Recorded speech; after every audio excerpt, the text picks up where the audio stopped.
fato é uma alegria muito grande estar aqui, vendo tudo que Deus está fazendo nesse lugar. Às vezes a gente está dentro do avião e a gente perde um pouco a sensibilidade. É tão legal estar dentro do avião, mas depois de 20, 30 minutos você perde um pouco a sensibilidade. Você se esquece da altitude, você se esquece da velocidade, você se esquece até da complexidade que é manter aquelas toneladas no ar. E às vezes vocês estão aqui dentro e já perderam um pouco da sensibilidade do que Deus está fazendo. Mas essa igreja tem sido como um avião nessa cidade. Deus tem levantado essa igreja como luz, como sal, para fazer a diferença. E eu gostaria muito que você pedisse ao Espírito Santo que te desse uma expansão de consciência nessa noite, que é um privilégio fazer parte do que Ele está fazendo. Vocês estão fazendo parte da história.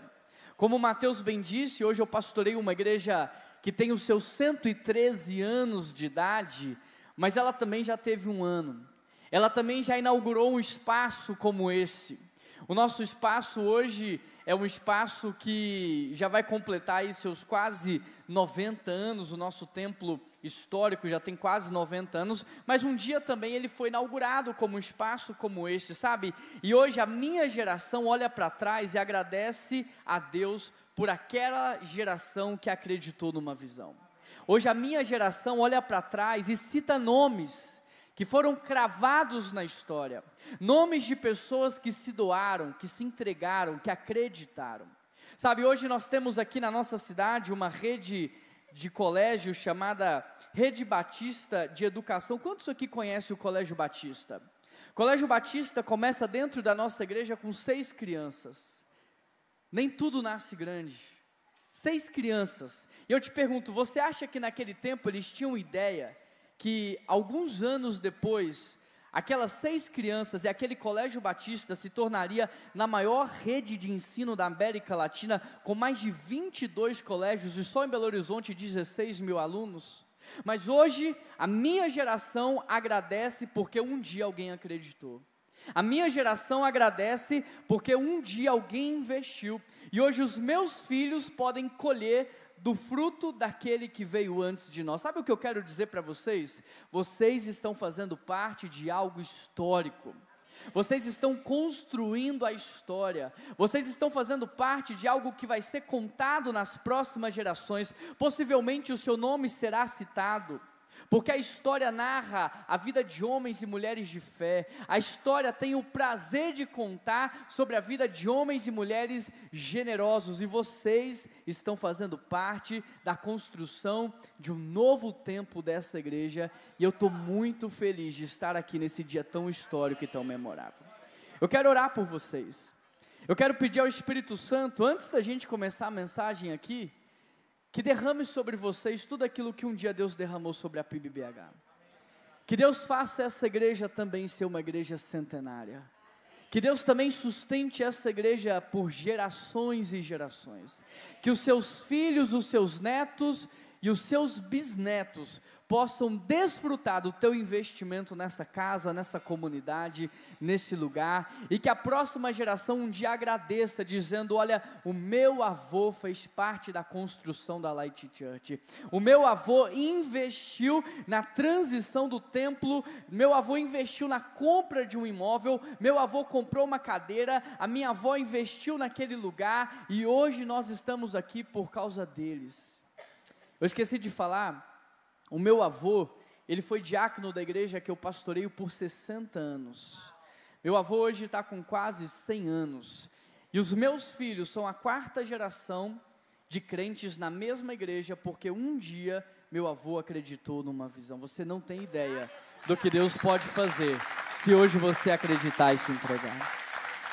Pai, eu quero te agradecer, Senhor, porque é um privilégio muito grande estar aqui numa terça-feira. O dia que o Senhor escolheu, o dia que o Senhor separou para este encontro, Pai. Eu quero te agradecer, Deus, porque é um privilégio fazer parte daquilo que o Senhor está fazendo. É um privilégio investir em um projeto que é vitorioso. É um privilégio investir as nossas vidas em algo que é eterno. É um privilégio investir as nossas vidas em algo que o Senhor deu a garantia do sucesso, que é a tua igreja na terra, Pai. Eu quero pedir que o Senhor derrame sobre a Light Church tudo aquilo que o Senhor derramou, Deus, sobre a primeira igreja batista de Belo Horizonte ao longo desses 113 anos. Eu quero pedir que o Senhor derrame sobre eles a mesma proporção da graça, da misericórdia, da unção, da autoridade, alargando as fronteiras dessa igreja, fazendo com que essa igreja abençoe, Deus, não só este bairro, mas a nossa cidade, o nosso estado, a nossa nação, Pai, e outras nações, ó Deus, que o Senhor venha levantar aqui homens e mulheres fiéis, homens e mulheres idôneos, homens e mulheres de fé, para que o teu evangelho seja pregado e a transformação da sua cidade seja real. Ó Deus, essa é a oração que eu faço por essa igreja, em nome de Jesus Cristo que eu oro, amém, amém. Queridos, abram a Bíblia comigo em 1 Samuel capítulo 17, verso 45. Enquanto você vai abrindo, eu trouxe um livro chamado 7 Decisões que Vão Mudar a Sua Vida. São 7 princípios bíblicos que, se você praticar e de fato viver, você vai ter um ano completamente diferente. Eu trouxe 10 unidades, depois, se você tiver interesse, você pode pegar comigo ali no final do culto. 1 Samuel 17, verso 45, se você achou, diz achei. Se você não achou, diz espera aí. Achei ou espera aí? Ah, está projetado? Por isso que o pessoal não respondeu. 1 Samuel 17, verso 45, o texto diz assim: Davi, porém, disse ao filisteu: Você vem contra mim com espada, com lança, com dardos? Eu vou contra você no nome do Senhor dos Exércitos, o Deus do exército de Israel, a quem você desafiou. Eu quero orar com você mais uma vez, só que agora eu quero que você ore pedindo a Deus que fale ao seu coração. E antes que você ore, deixa eu só te lembrar, você está diante do único e verdadeiro Deus. Ele é o Senhor dos senhores, Ele é o Rei dos reis, Ele é o Todo-Poderoso, Ele tem todo o ouro, toda a prata, todo o conhecimento do passado, presente e o futuro. Ele sabe o que é melhor para você, e Ele pode falar com você, porque Ele é o teu Deus, Ele é o teu Pai, e Ele te trouxe aqui nessa noite. A palavra dele diz: clame a mim, porque eu te respondo, e eu te anuncio o que eu tenho preparado para vós. A palavra dele diz: bata a porta e ela será aberta, peçam em meu nome e vocês receberão, buscar-me-eis e me achareis quando buscardes de todo o vosso coração. Então esse é o momento em que você diz assim: Deus, tudo o que eu mais quero nessa noite é ouvir a tua voz, é receber uma direção do Senhor para a minha vida. Então feche os teus olhos, eu quero tirar alguns segundos para que você possa falar com Deus.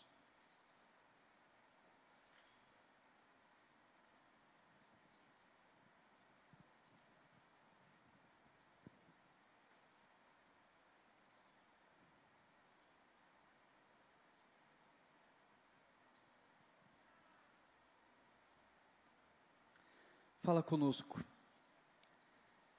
Nós estamos aqui, Pai, sedentos, assim como a corça anseia por água, a nossa alma anseia por Ti.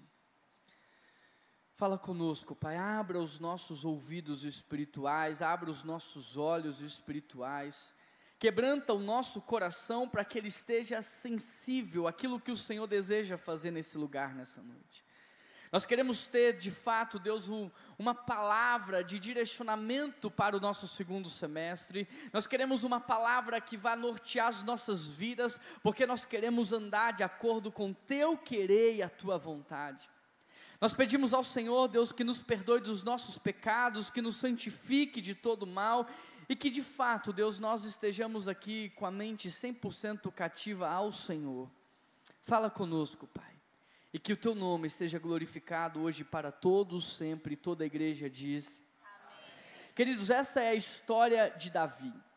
A história de Davi, ela é muito conhecida, muito falada. Você já viu filmes, você já viu seriados, você já ouviu inúmeras pregações, você já leu o texto bíblico. Mas algo que Deus falou comigo e eu quero compartilhar com você. Eu trouxe alguns princípios aqui, norteadores para as nossas vidas, e se você gosta e pode, anota aí, para que você possa depois voltar, reler, não se esquecer daquilo que o Espírito Santo vai ministrar ao seu coração. E quando eu olho para a história de Davi, a primeira coisa que me salta aos olhos, a primeira coisa que eu observo aqui nesse texto, é que o reino de Deus, ele é diferente de uma democracia, porque Deus, ele estabelece autoridade, e ele respeita a hierarquia. 1 Samuel 16, verso 1, você que ainda está com a sua Bíblia aberta, você pode ler comigo, e diz assim: encha um chifre com óleo e vá a Belém. Eu enviarei a Jessé, porque eu escolhi um dos seus filhos para ser o próximo rei de Israel. Se você observar aqui o primeiro capítulo, ou o capítulo 16 de 1 Samuel, você vai observar que Deus não envia Samuel à casa de Davi. O nome Davi não é citado. Deus envia Samuel à casa de Jessé. Deus não cita o nome de Davi, porque o próprio Deus é aquele que estabelece autoridades e respeita hierarquias. Você pode até não acreditar nisso. Você pode até pensar que autoridade, hierarquia é algo que ficou no passado. Mas foi o próprio Deus que estabeleceu toda a hierarquia, toda a autoridade. Valores como submissão e obediência são valores do reino de Deus.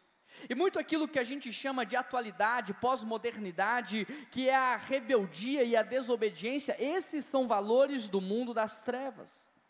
Os sonhos que Deus tem para a sua vida, eles naturalmente passam por aqueles que Deus estabeleceu como autoridade sobre você.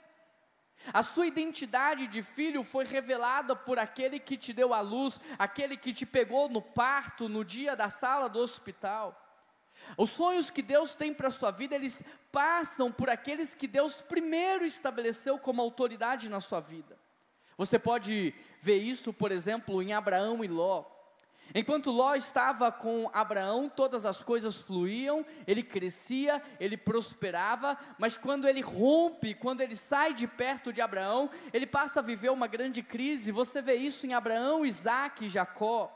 Você pode observar isso através de Moisés e Josué, você pode observar isso através de Elias e Eliseu, João Batista e Jesus Cristo, Jesus e os apóstolos e os discípulos, Barnabé e Paulo, Paulo e Timóteo. Deus não trabalha com indivíduos isolados, Deus trabalha com gerações, Deus trabalha com famílias, Deus trabalha com sucessão geracional. E nem sempre uma sucessão geracional, ela é feita por pessoas que têm o mesmo sangue. Por quê? Porque na Bíblia você vai observar que Deus só criou duas instituições, a família biológica e a família espiritual, de modo que a família biológica é passageira, mas a família espiritual é eterna. O propósito de Deus é que a sua família biológica faça parte também da sua família espiritual. A segunda coisa que eu observo nesse texto é que aquilo que o mundo chama de escondido, Deus chama de secreto. Olha o verso 10 do capítulo 16. Jessé levou a Samuel 7 filhos, mas Samuel lhe disse: o Senhor não escolheu nenhum deles. Então perguntou a Jessé: estão todos aqui os que você tem?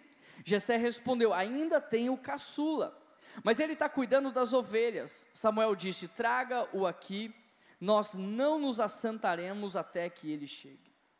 Você sabe que Davi está no campo. Davi está num lugar que, humanamente falando, nós poderíamos dizer que ele estava escondido, afastado. O campo não é como o campo hoje, que você tem um Starlink, você tem uma internet. Não, o campo naquele tempo era o campo mesmo. Não tinha como você acessar, não tinha como você ter conexão. E aos olhos humanos, Davi estava neste lugar completamente escondido, completamente esquecido. Mas aquilo que o mundo chama de escondido, Deus chama de secreto. E o secreto de Deus não é o desprazer que Ele tem em você. Se você está vivendo um tempo de secreto, entenda isso. O secreto de Deus não representa o desprazer dEle na sua vida, não. O secreto de Deus não é uma expressão de que Deus não aprova você, não é uma expressão de que Ele não ama você ou que Ele não quer usar a sua vida. Pelo contrário, o secreto de Deus é justamente uma prova do seu amor. O secreto de Deus na sua vida é justamente uma expressão do seu cuidado. Sabe por quê? Porque a exposição expõe. E se você for exposto, a pergunta que eu te faço é: o que é que será revelado ao teu respeito? Porque toda exposição expõe. A oportunidade só é boa para quando você está pronto para ela. Se você não está pronto para uma promoção, aquilo que era para ser uma bênção na sua vida pode se tornar uma maldição. Então o secreto de Deus muitas vezes é uma expressão de amor e uma expressão de cuidado. Se você observar em toda a Escritura, o secreto é uma das formas que Deus mais trabalha. Ele, por exemplo, fez as plantas crescerem primeiro para baixo, no secreto, antes de frutificarem. Quando se trata do ser humano, ele também fica 9 meses no secreto, antes de poder ser visto, ser conhecido. Jesus também passou um tempo no secreto, antes de ser revelado como filho.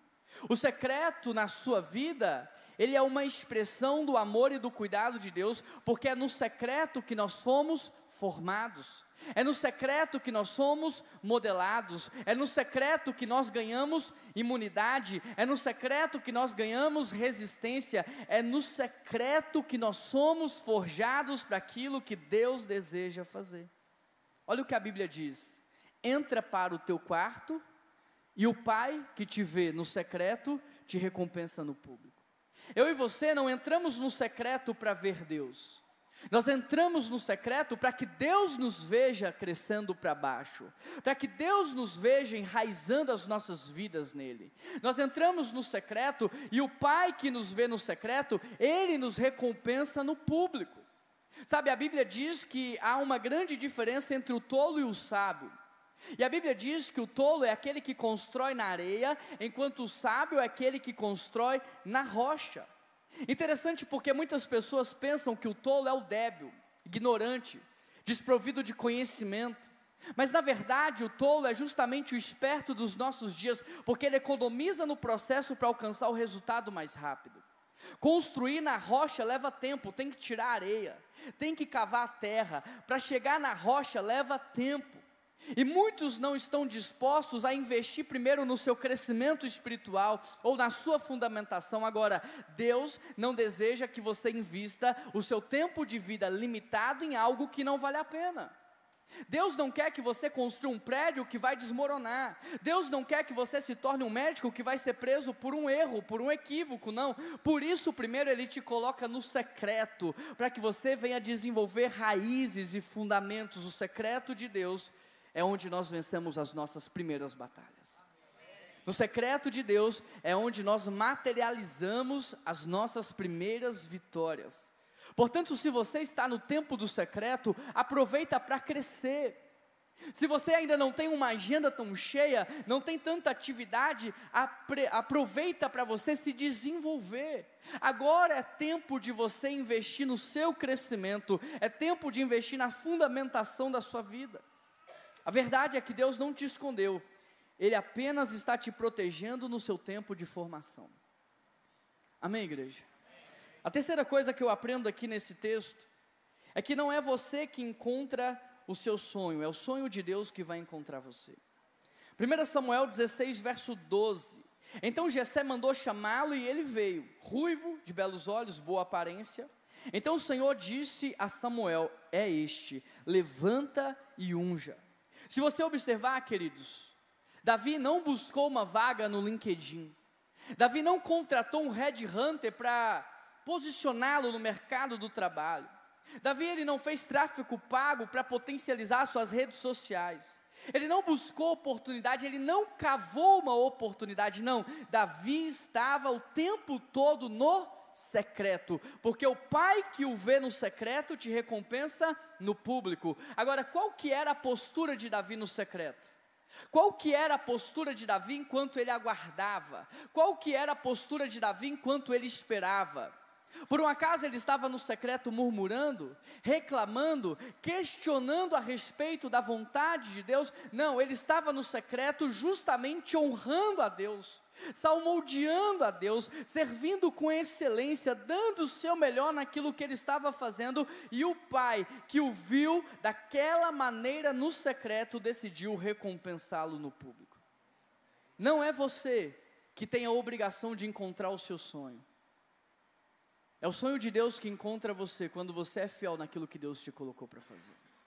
Se você observar, a Bíblia diz que os lírios do campo, eles se vestem do melhor dessa terra, e que nem Salomão em toda a sua glória se vestiu como ele. Mas sabe por que o lírio do campo se veste do melhor dessa terra? É muito simples, é porque ele está plantado onde Deus o colocou. E a Bíblia diz que o passarinho, embora não trabalhe nem ajunte, come do melhor dessa terra. Sabe por quê? Porque ele está fazendo o que Deus mandou. Todas as vezes que você estiver no lugar certo, fazendo a coisa certa, não faltará a recompensa do Senhor para a sua vida. No tempo certo, Deus vai mandar alguém te buscar. Não importa onde você está, seja no campo, seja num bairro escondido, seja afastado da visibilidade, seja sem acesso aos grandes players do mercado, no tempo certo, quando você estiver pronto, Deus vai mandar alguém te buscar, assim como Ele mandou buscar José na prisão, Jefité na caverna, Elias no buraco, Jonas dentro da baleia, ou Davi no campo. Por isso, a única coisa que você tem que fazer é ser fiel aonde Deus te colocou, florescer aonde Deus te plantou. Agora, Deus sonhou com você realizando o sonho dele, não o seu. Deus sonhou com você realizando o sonho dele. Antes de toda e qualquer criação, sempre existe um propósito. E aquele que sonhou com a sua vida foi quem te criou, e criou para que você possa viver um propósito. Ou seja, Davi poderia até ter sonhado em ter uma grande fazenda com muitas ovelhas, mas esse não era o sonho que Deus tinha para ele. Davi poderia até ter sonhado compondo canções para Deus, tocando a sua harpa em inúmeras cidades badaladas daquele tempo, no centro de Jerusalém, mas este não era o sonho que Deus tinha para Davi. Davi poderia ter sonhado em ser um grande rei, ser conhecido pelos seus atos heróicos, mas este não era o sonho que Deus tinha para Davi. Todas essas coisas aqui eram muito legais. Hoje em dia ter uma fazenda é muito legal, ter muito gado, muita ovelha é muito legal, ser um músico que toca em todas as igrejas é muito legal, ser um grande herói é muito legal, só que o sonho que Deus tinha para Davi era muito maior do que tudo isso. Deixa eu te perguntar uma coisa, talvez você esteja apegado ao que você está vivendo hoje, abrindo mão daquilo que Deus sonhou para você. Cuidado para você não se apegar ao caminho e se esquecer do destino. Embora pastorear ovelhas não fosse o sonho que Deus tinha para Davi, ele tinha clareza na mente que fazia parte do seu processo. Embora ser um músico famoso e reconhecido não era o sonho que Deus tinha para Davi, fazia parte do seu processo. Embora ser um grande soldado não era o sonho que Deus tinha para Davi, fazia parte do seu processo. A quarta coisa que eu aprendo aqui nesse texto é que nos tempos certos, Deus usará alguém para te mostrar o que você ainda não conseguiu ver. Deus não só vai mandar alguém te buscar, mas no tempo certo Ele vai levantar alguém para mostrar para você aquilo que você ainda não conseguiu ver. 1 Samuel 16, verso 13. Samuel apanhou um chifre cheio de óleo e ungiu na presença dos seus irmãos. E a partir daquele dia o Espírito do Senhor se apoderou de Davi e Samuel voltou para Ramá. Presta atenção aqui, presta muita atenção, sabe por quê? Porque Jessé não viu que dentro da casa dele tinha um próximo rei de Israel. Os irmãos soldados também não conseguiram perceber que dentro da própria casa havia um rei.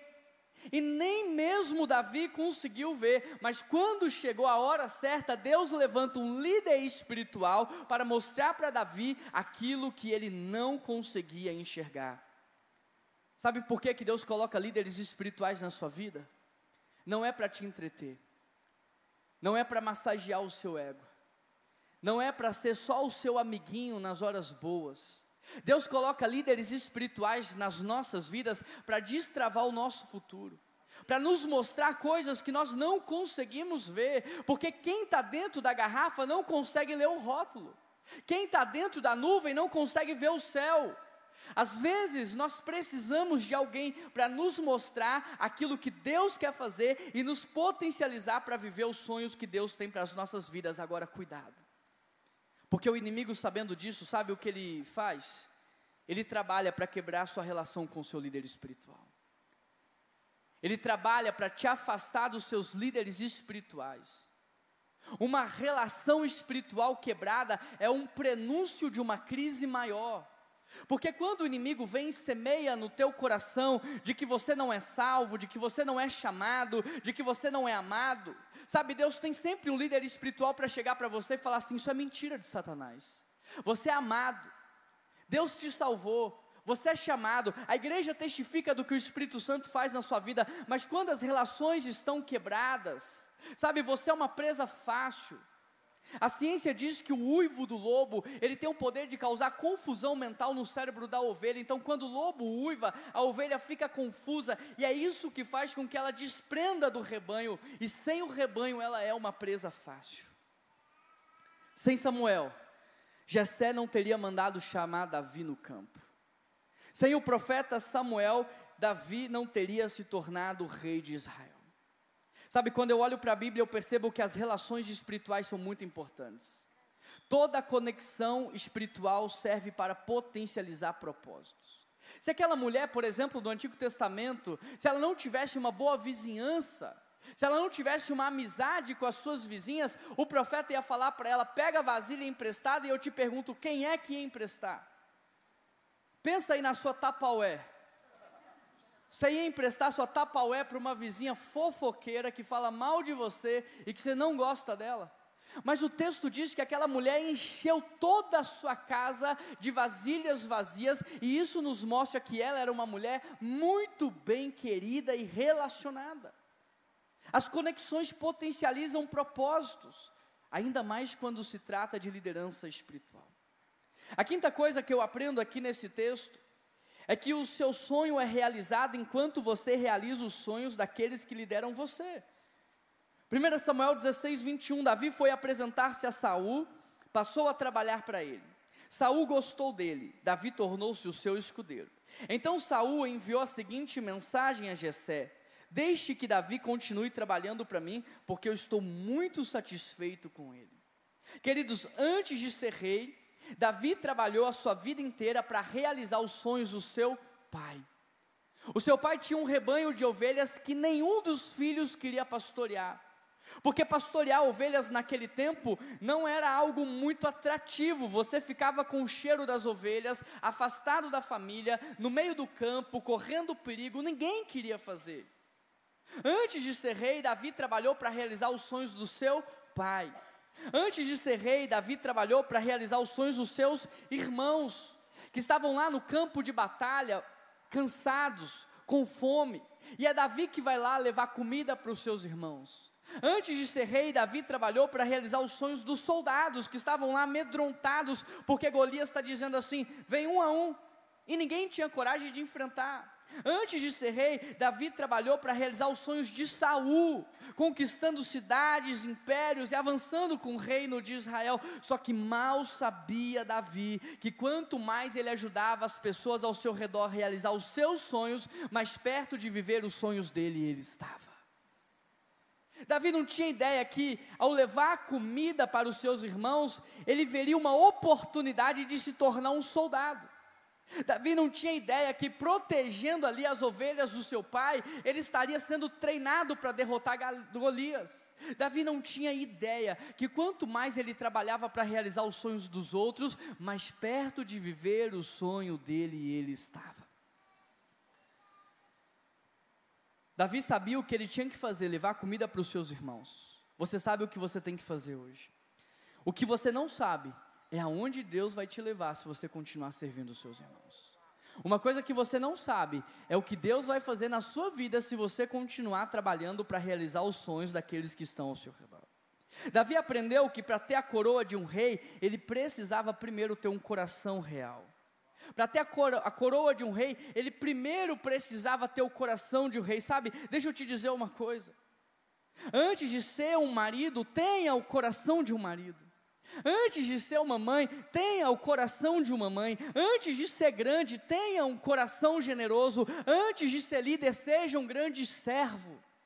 Porque a sua capacidade de servir, ela é coerente com a sua capacidade de liderar. O líder de 10, o servo de 10 é o líder de 10. O servo de 1000 é o líder de 1000. O servo de ninguém é o líder de ninguém. Então, antes de querer ser grande, primeiro tenha um coração grande. Antes de ser um grande líder, primeiro seja um grande servo.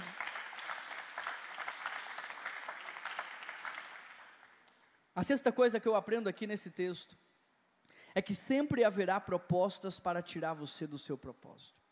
1 Samuel 24, verso 3.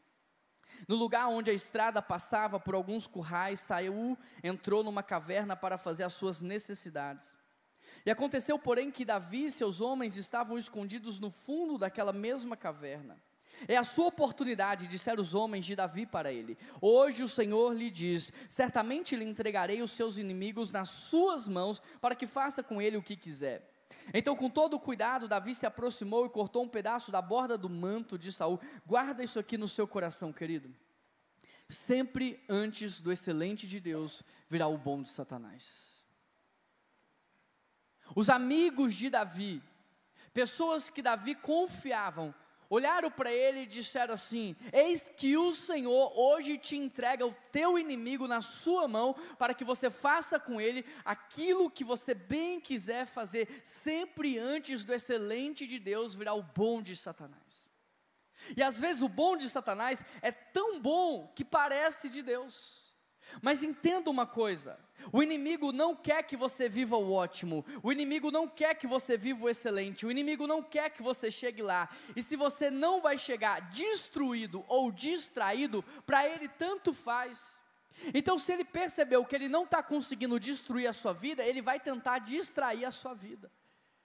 Sempre antes do ótimo de Deus virá o bom do inimigo. Se Davi tivesse matado Saul neste exato momento, provavelmente ele não teria sido o próximo rei de Israel.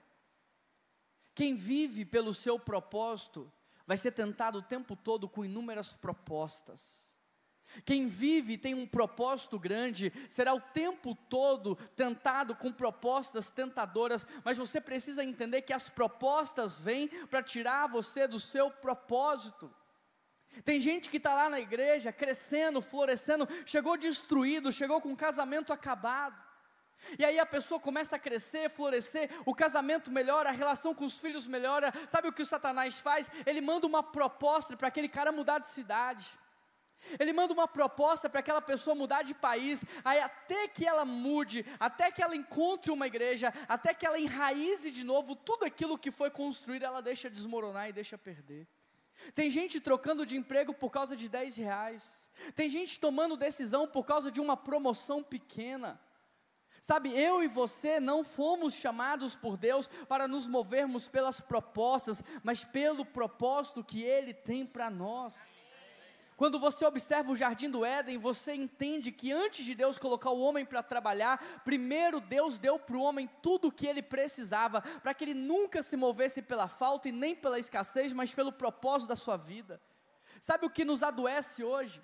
Sabe por que estamos com crise do pânico, burnout, esgotamento e ansiedade? Porque nós nos movemos pela falta, nós nos movemos pela escassez, nós não sabemos o que será do dia do amanhã, mas a palavra do Senhor diz o que? Buscar em primeiro lugar o meu reino, e tudo o que você precisa, eu te acrescento. Não é você que conquista, sou eu que te acrescento. A palavra do Senhor diz: honra ao Senhor teu Deus com os teus bens, e os teus celeiros serão fartos, e os teus barris transbordarão. Celeiro farto fala de provisão no presente. Eu abro o celeiro, pego o trigo, faço pão. Barril transbordando, provisão no futuro. A uva estraga, mas se eu ponho no lagar, transformo em suco, faço um vinho, aquilo pode durar por décadas e décadas. Aqueles que honram o Senhor têm provisão no presente e têm provisão no futuro. Olha o que o salmista diz: o Senhor é o meu pastor e nada me faltará. Ele me leva às águas. Sabe por quê? Porque a ovelha é um animal indefeso, dócil, tem medo de água corrente. É por isso que o pastor leva as águas tranquilas, porque na água corrente ela não bebe. E hoje, quando você vai em Israel, nas regiões áridas e secas, quando o pastor não tem água tranquila, ele pega a água com a mão e leva na boca da ovelha. Olha o que o salmista está dizendo a respeito de Jesus Cristo, nosso pastor. Esse é o nível de cuidado que ele tem com as suas ovelhas. Ele nos leva aos pastos verdejantes. Agora pega uma ovelhinha, coloca no meio do deserto e manda ela encontrar água. Pega uma ovelhinha dócil, indefesa, põe no meio do deserto e manda ela encontrar comida. Sabe o que vai acontecer com ela em primeiro lugar? Ansiedade, desespero, e ela vai morrer no meio do deserto. Mas Davi está dizendo: o Senhor é o meu pastor, e Ele me leva às águas tranquilas, e Ele me leva aos pastos verdejantes. É esse o nível de desfrute que Deus tem para a sua vida. Mas sabe quem é que vai desfrutar dessas coisas? Aquele que busca em primeiro lugar o reino de Deus, ou seja, é aquele que vive pelo seu propósito, porque quem está plantado onde Deus colocou, fazendo o que Deus mandou, veste e come do melhor dessa terra. Tem muita coisa que você está se matando para tentar conseguir, que Deus poderia te dar de graça, se você estivesse buscando o reino dele em primeiro lugar. Quando o diabo entende que ele não consegue te destruir, ele vai tentar te distrair. Olha o que ele fez com Jesus lá no Monte das Tentações. Se você se prostrar, eu te darei todas as coisas, eu te darei todos os reinos desse mundo. Mas presta atenção, qual foi a palavra que Deus tinha para o seu filho? Você terá autoridade nos céus, na terra e debaixo na terra. Quando você sabe do teu propósito, quando você sabe do que Deus tem para você, aquilo que o diabo oferece é pequeno. Mas quando você não conhece, parece bom demais, todos os reinos da terra, sempre antes do ótimo de Deus virá o bom de Satanás para tirar você do seu propósito. Foi isso que o inimigo fez com José, para que ele não livrasse os israelitas no tempo de fome. Colocou diante dele a mulher mais bonita do Egito, a esposa de Potifar, para tentar impedir que ele chegasse ao governo do Egito. Guarda o teu coração, tenha foco, e foco é dizer não para coisas boas. Foco é dizer não para oportunidades. Isso é bom, mas não é bom para mim. Isso é ótimo, isso é excelente, é uma baita oportunidade, mas não para o meu momento de vida, não para o momento em que eu estou, não para esta fase, porque eu estou focado no meu propósito. A sétima coisa que eu aprendo é que quando você chegar lá, nesse lugar que Deus colocou no teu coração, não se esqueça de quem te levou até lá. 2 Samuel 12, verso 1, Deus levanta o profeta Natã para falar com Davi. 2 Samuel 12, 7, assim diz o Senhor: eu te ungi rei de Israel, eu te livrei das mãos de Saul. 2 Samuel 12, 9, Deus pergunta para ele: por que você desprezou a minha palavra, fazendo o que eu reprovo? Nós temos a tendência de nos esquecermos de Deus quando chegamos num determinado ponto da vida. Nós temos a tendência de pensar que aquilo que alcançamos, aquilo que conquistamos, foi na força do braço, foi na força do intelecto, foi no cognitivo, foi no poder da oratória, mas você não pode se esquecer de quem é que trouxe você até aqui. Você não pode se esquecer de quem é que te mantém de pé. Você não pode se esquecer de quem é que te mantém vivo. Tudo que você despreza, você perde. Esaú desprezou a primogenitura e perdeu as bênçãos da primogenitura. Mical desprezou Davi no seu coração e não pôde ter filhos de Davi. Sansão desprezou a sua santidade e perdeu a sua autoridade. Tudo que você despreza, você perde, mas tudo que você honra, tudo que você celebra, você recebe. Não se esqueça de quem te trouxe até aqui. Não foi a tua força física, não foi o teu intelecto, foi Deus que hoje disse para você acordar. É Deus que tem te dado saúde para trabalhar, é Deus que, como um grande maestro, um grande regente, Ele está controlando todo o seu corpo, o oxigênio no sangue, todos os eletrodos, todos os comandos neurais, para que o seu corpo funcione de maneira perfeita. É Deus que está fazendo isso. Se você recebesse um diagnóstico de morte, Se você recebesse um diagnóstico que você teria mais 10 minutos para viver, eu te garanto, você venderia tudo o que você tem, e você diria para o médico assim: olha, está aqui todo o dinheiro, me dá mais 1 hora para eu poder abraçar o meu pai. Me dá mais 1 hora para eu ligar para minha mãe e pedir perdão para ela. Me dá mais 1 hora para eu dizer para quem eu amo que eu amo. E você descobriria que nenhum dinheiro no mundo seria capaz de comprar 1 minuto de vida sequer. Então, se o que você está vivendo é bom, tem a ver com Deus que te mantém de pé. É Deus que está te dando inteligência, criatividade. É Deus que está te conectando com as pessoas certas. É Deus que está abrindo portas para você. Não tem a ver com você, tem a ver com Ele. Você só é um trem que caminha em cima do trilho. Você só é um trem, um avião que voa no vento de polpa. É Deus que está soprando. Você só está ajustando a vela, mas é Deus que está fazendo. Não se esqueça de Deus no dia que você florescer. Não se esqueça de Deus no dia que você crescer. Deus usou pessoas para te ajudar. Deus usou pessoas para te potencializar. Você não aprendeu a falar sozinho, você não aprendeu a andar sozinho, você não aprendeu a ler sozinho, você não aprendeu a andar de bicicleta sozinho. Nada do que você aprendeu foi sozinho. Não seja orgulhoso, porque o orgulho precede a queda. Não seja orgulhoso, honre as pessoas que te colocaram onde você está. Em 8º lugar, não se preocupe tanto com o que as pessoas vão falar de você, mas com a história que Deus vai contar a teu respeito. Atos 13, 22, um salto do Antigo para o Novo Testamento e um testemunho de Deus sobre a vida de Davi. Encontrei Davi, filho de Jessé, homem segundo o meu coração, ele fará tudo o que for da minha vontade. Os inimigos de Davi disseram: é um adúltero. Os amigos de Davi disseram: um grande rei. Mas Deus disse: um homem segundo o meu coração. E o que ficou marcado sobre a vida de Davi não foi nem o que os inimigos disseram e nem o que os amigos disseram, mas o que Deus falou a respeito dele. Não adianta ser conhecido na terra e ser desconhecido no céu. Não adianta ser respeitado nas redes sociais e não ser conhecido pelo mundo das trevas. Não adianta ser aplaudido pelos nossos colegas, mas reprovado por Deus. Porque quando você vai ler Hebreus 11, a galeria dos heróis da fé, você vai entender que o que ficou marcado sobre a vida daqueles homens e mulheres não foi o que as pessoas disseram sobre elas, mas foi o que Deus viu em relação ao coração. Você precisa entender que Deus, Ele não tem uma opinião a teu respeito, Ele tem um diagnóstico, Ele sabe exatamente quem você é.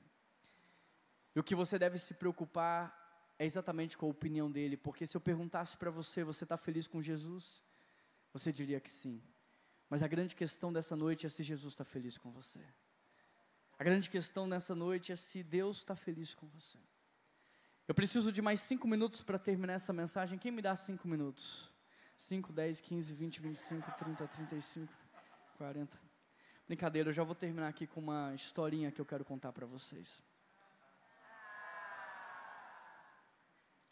Nós estamos num tempo de jogos aí, né?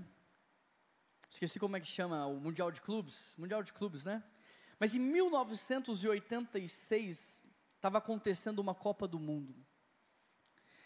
E nessa Copa do Mundo, o Brasil, ele estava perdendo o jogo e perdendo o jogo feio. Quem se lembra quem era o técnico da seleção brasileira em 1986? Quem se lembra? Se a banda já quiser subir aqui, pastor Mateus, pode subir. Quem que era o técnico? Tele Santana, muito bom, meu amigo.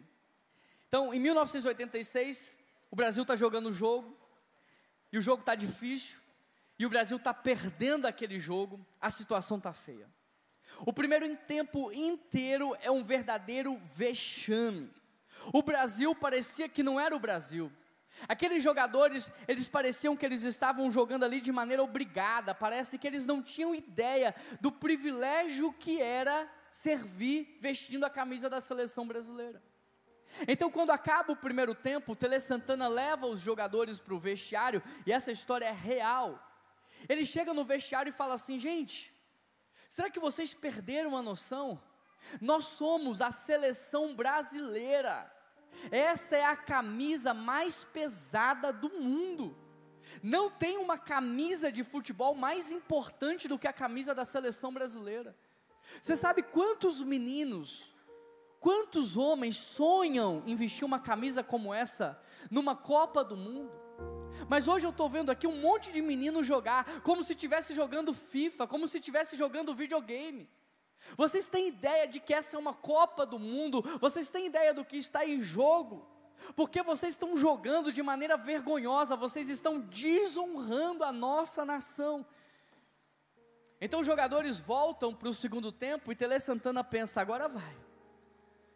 Mas eles entram em campo com a blusa para fora do calção, o meião arriado, e continuam jogando de maneira desanimada. E você pode talvez acessar o YouTube e ver alguns trechos desse jogo. E nada acontece, o jogo continua numa verdadeira derrota. Mas a derrota não era só o placar, a derrota era a forma como eles estavam jogando. Eles estavam derrotados, eles não acreditavam. Eles não sentiam-se privilegiados por estarem ali, vestindo aquela camisa, representando uma nação. Tele Santana desesperado. No vídeo você vai ver, se tiver algum no YouTube, ele em muitos momentos olha para o banco de reserva pensando, como é que eu resolvo esse problema? Como é que eu faço? Mas lá no banco de reserva também, todo mundo, Mateus, com a blusa para fora, meião abaixada, chuteira desamarrada, o pessoal derramado no banco, desanimado, e o Tele olhando para aquilo e pensando, como que eu vou resolver o problema desse time? Até que, num determinado momento, Tele Santana, ele olha para o banco de reserva, e quando ele olha, está faltando 15 minutos para o jogo acabar.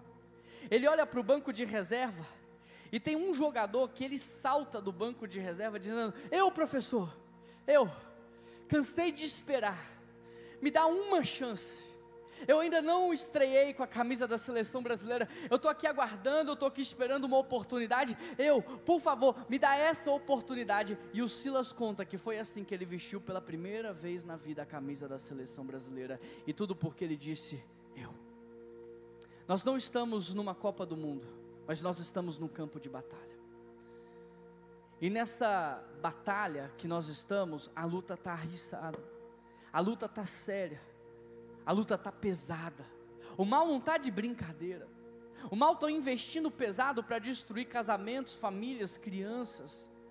Sabe, não é um parque de diversões, é um campo de batalha. E nós aqui, nós representamos uma nação, nós representamos um reino, o maior reino que essa terra já viu, o maior reino que esse povo já teve contato na vida, que é o reino de Deus. Mas me parece que a gente está distraído, me parece que a gente perdeu o senso de guerra, e enquanto os nossos irmãos estão morrendo no campo de batalha, enquanto casamentos estão sendo destruídos, enquanto crianças estão sendo abusadas, enquanto pessoas estão sendo agredidas, a gente está brincando de igreja, brincando de ser cristão, brincando de fazer as coisas para Deus. E essa talvez é uma geração que está completamente distraída. Sabe por quê, pastor Mateus? Eu nasci num hospital em Belo Horizonte que se chama Hospital Evangélico. Aqui em Belo Horizonte, até pouco tempo atrás, você tinha Metodista, Mackenzie, PUC, Faculdade Batista, Isabela Hendricks. Olha as catedrais que os nossos antepassados construíram nessa cidade. Como o pastor Mateus falou, eu pastorei uma igreja que tem 113 anos, e Belo Horizonte tem 120 e poucos. Antes de ter população em Belo Horizonte, aquele povo construiu um auditório para 1000 pessoas e 4 andares de salas de aula. Olha a fé dos nossos irmãos. Olha a fé dos nossos irmãos. Quando ainda nem tinha população em Belo Horizonte, eles já estavam pensando numa escola para Belo Horizonte. Olha a fé dos nossos irmãos. Nossos irmãos que construíram hospitais evangélicos, faculdades. Mas e nós, e a nossa geração, o que é que nós estamos fazendo? Sabe o que a gente está fazendo? Nós vendemos os hospitais evangélicos, nós vendemos as nossas faculdades. A PUC se perdeu, a Metodista se perdeu, o Mackenzie se perdeu, a Faculdade Batista foi vendida, o Isabela Hendricks foi vendido. A nossa geração está acabando com tudo que foi construído. Nós estamos deixando as igrejas morrerem nos bairros. E quando a gente se propõe fazer alguma coisa para Deus, é sempre pequeno, é sempre pouquinho. Vamos abrir uma portinha, vamos fazer um quartinho, vamos fazer alguma coisinha para Deus. Mas cadê aquela geração de homens e mulheres que tinha orgulho que tinham orgulho porque representavam o reino de Deus nessa terra? Cadê aquela geração de homens e mulheres que sabe que eles são filhos do dono, que sabe que o pai deles tem todo o ouro, todo o poder, toda a autoridade, e que não há falta de recurso no mundo, que o que falta no mundo são homens e mulheres fiéis? Mas nós estamos distraídos. O Tele Santana não está aqui, mas talvez eu subi aqui nessa noite para dizer para vocês: olha, não tem privilégio maior do que fazer parte daquilo que Deus está fazendo. Não tem privilégio maior do que investir a nossa vida em algo que é eterno. Não tem privilégio maior do que fazer parte da igreja de Jesus. É o único projeto que tem a garantia de sucesso. Você está morrendo no seu trabalho por coisas que você nem sabe se vai acontecer. Você defende causas na internet que você não sabe nem se amanhã você vai mudar de ideia ou não, mas o reino de Deus é a única coisa que é garantida. A igreja de Jesus é o único projeto que Ele deu a certeza da vitória, e nós estamos distraídos. Mas eu vim aqui para dizer para você: arruma a tua blusa, coloca para dentro do calção, sabe, puxa o meião, amarra a chuteira, porque chegou a hora de você entrar em jogo e mudar a história do que está acontecendo em Belo Horizonte. Chegou a hora de você entrar no campo.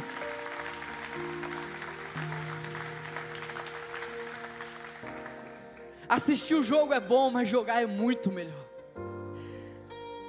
Ver o que Deus está fazendo é sensacional, mas fazer parte do que Deus está fazendo, não tem nada que seja melhor do que isso. E hoje Ele está chamando você. Lembra, eu falei, não é você que encontra o seu sonho, é o sonho de Deus que vem ao teu encontro.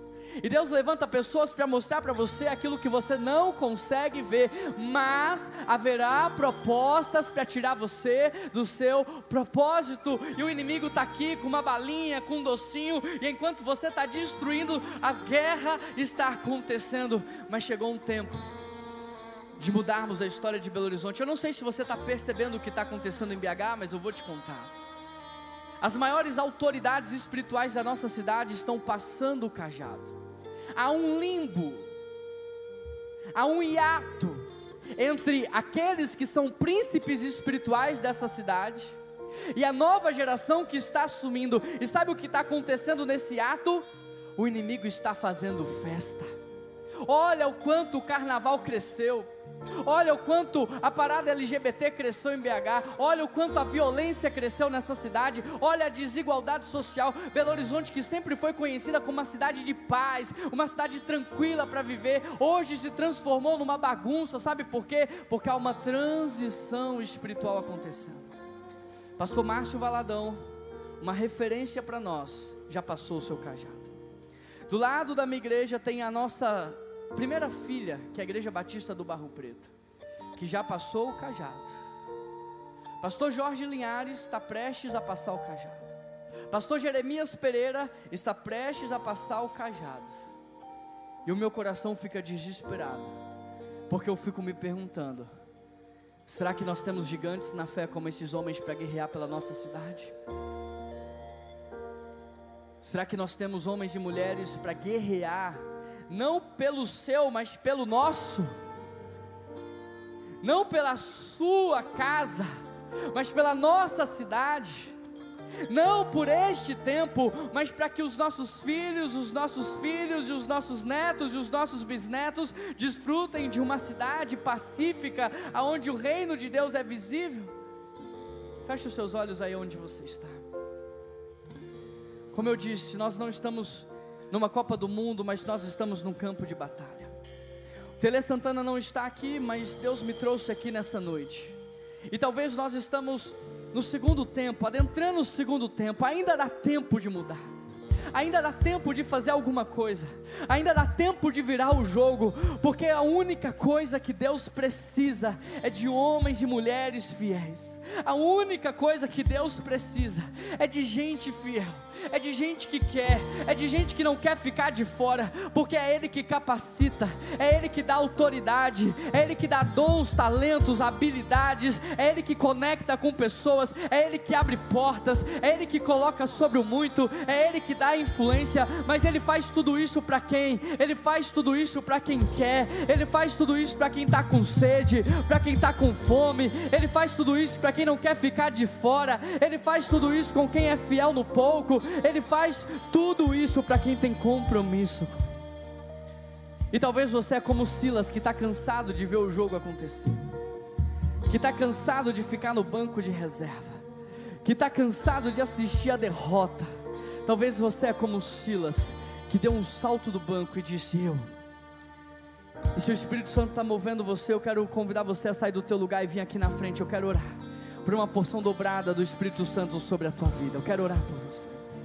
Eu quero orar por mais autoridade, mais unção, mais presença, mais santidade, mais integridade, mais irrepreensibilidade. Eu quero orar por mais da presença do Senhor. Eu quero orar para que quando as pessoas olharem para vocês, elas possam ver a imagem do Pai. Quando elas olharem para vocês, elas possam se deparar com o Filho, elas possam sentir o Espírito. Eu quero orar para que Deus possa enchê-los até transbordar no casamento, transbordar dentro de casa, porque família forte, igreja forte, família forte, cidade forte. O avivamento da cidade começa na sua casa, o avivamento da igreja começa na sua casa. Família forte, igreja forte, cidade forte. Pai, eu quero colocar diante do Senhor todos esses que o Senhor chamou, todos esses que o Senhor trouxe até aqui, Pai. É o Teu Espírito Santo que faz, é o Teu Espírito Santo que promove, é o Teu Espírito Santo que brota o arrependimento em nós, é o Teu Espírito Santo que nos convence, é Ele que abre os nossos olhos. Esse mover tem a ver com o Senhor, para a glória da segunda casa, para esse novo tempo, para essa nova estação. Aquilo que nós éramos, aquilo sustentava a Light Church no passado, aquele nível de espiritualidade sustentava a igreja até o ano passado, mas aquilo que Deus vai fazer, Ele pede mais. Ele quer levar essa igreja para um nível ainda maior de profundidade na palavra, profundidade no Espírito, profundidade de santidade, de integridade, para que isso sustente aquilo que Deus vai fazer nessa nova fase. Por isso, Pai, derrama sobre essa igreja uma porção dobrada da Tua presença, uma porção dobrada do Teu caráter, da Tua integridade, da autoridade que vem dos céus, ó Pai, e que o Senhor venha levantar essa igreja como luz nessa cidade,